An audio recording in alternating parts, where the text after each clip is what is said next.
Hashmi T Ibrahim. പ്രധാന വാർത്തകൾ. Petrol വില വീണ്ടും കൂടുന്നു. ലിറ്ററിന് 5 രൂപ കൂടും.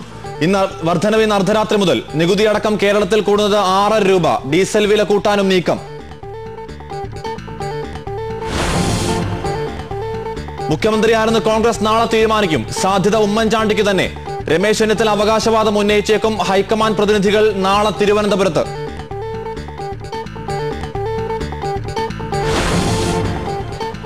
വി എസ് മുഖ്യമന്ത്രി സ്ഥാനം രാജിവെച്ചു. കാവൽ മുഖ്യമന്ത്രിയായി തുടരും.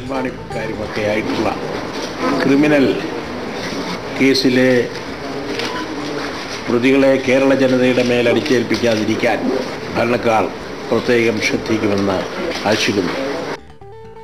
പ്രതിപക്ഷ നേതാവ് വി എസ് തന്നെയെന്ന് CPM കേന്ദ്ര നേതൃത്വം. ചില മണ്ഡലങ്ങളിലെ പരാജയം പ്രത്യേകം പരിശോധിക്കുമെന്ന് വി എസ്.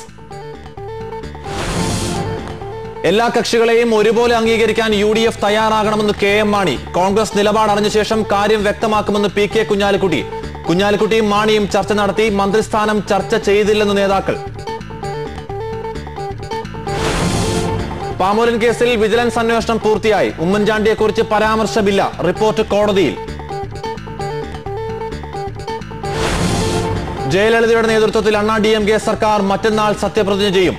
പശ്ചിമ ബംഗാൾ മുഖ്യമന്ത്രിയായി മമതാ ബാനർജിയുടെ സത്യപ്രതിജ്ഞ ബുധനാഴ്ച.